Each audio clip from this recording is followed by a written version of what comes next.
Russia's abuse of national security and public safety laws to silence opposition to the war in Ukraine has reached alarming levels.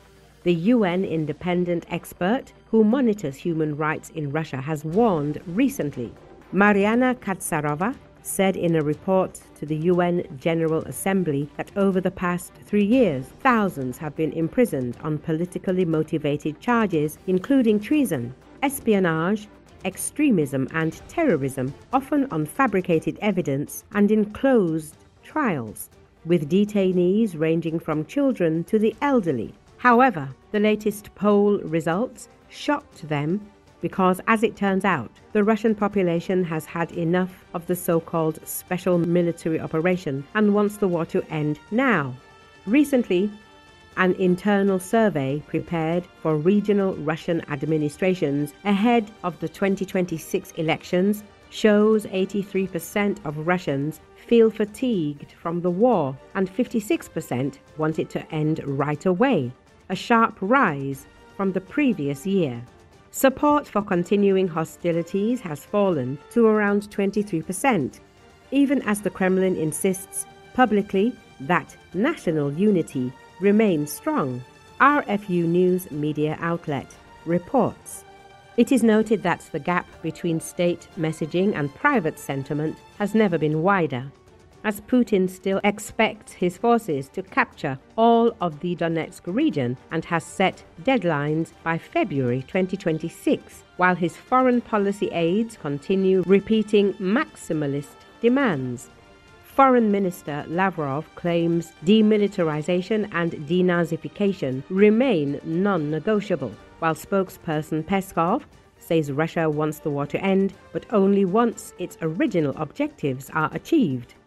The new data is a shock, not because Russians suddenly oppose the war, but because the scale of fatigue is impossible to hide, even from those in power. The direct reasons named for this are that the Russians have endured hundreds of thousands of casualties, rising inflation, collapsing wages, and a permanent war economy that diverts nearly all resources toward the military, RFU News says. Many citizens now feel that the Kremlin has imported the war back into Russia itself, despite continual assurances that everything is under control. For the first time since the invasion, Ukrainians are hitting strategic sites far behind the front lines, and Russians notice. Shockingly, the sentiment is changing even within the military, as communications among dozens of senior Russian officers reveal what many suspected: a growing belief that the war has reached a political and strategic deadlock, maintained only by Putin's personal stubbornness. Some high-ranking officers quietly admit that they would prefer the war to stop, simply to avoid wasting more soldiers' lives. Yet none will directly challenge a system that rewards their obedience and punishes honesty, RFU News says.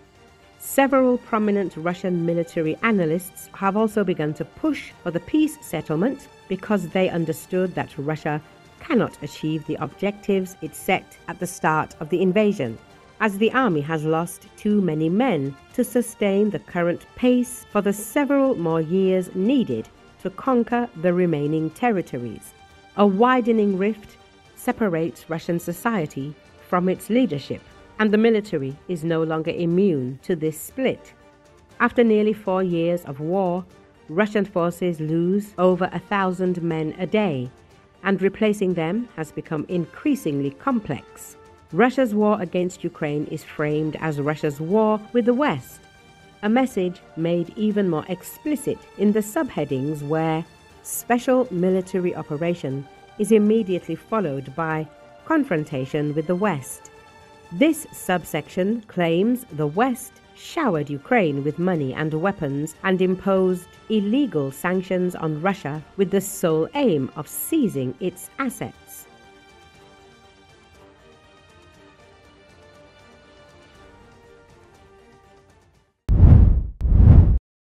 Ukraine has launched drone attacks on southern Russian Republic of Dagestan, regional authorities reported on December 1.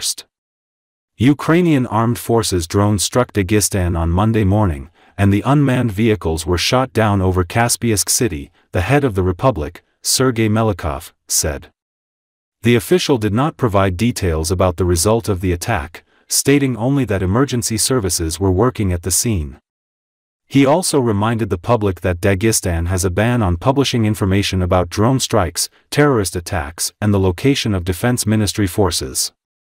However, photos and videos posted on social media show the aftermath of the explosions, blown-out windows in the residential building. At least 15 cars in a parking lot were damaged. There have been no comments from Ukraine about Melikov's claims so far. At the same time, Telegram channels close to Russian security services reported that several explosions occurred in Kaspiask, damaging a multi-story residential building as well as nearby parked cars. According to Telegram channel Astra, the target of the drone attack may have been the Dagdazil shipbuilding plant in the region. The Dagestan Ministry of Health reported that a 12-year-old girl sustained a minor injury during the attack and has been hospitalized. Ukrainian troops have launched a large number of long-range strikes with missiles and drones on Russian territory during Russia's full-fledged invasion that is in its fourth year. In 2024 and 2025, oil refineries and other energy facilities were the most frequent targets of the Ukrainian strikes that are aimed at cutting support for Russia's war machine. Most of these attacks have been confirmed by Ukraine's General Staff, which has stated that Ukraine's defense forces are carrying out measures aimed at reducing the combat potential of the Russian occupation troops, as well as compelling the Russian Federation to end its armed aggression against Ukraine.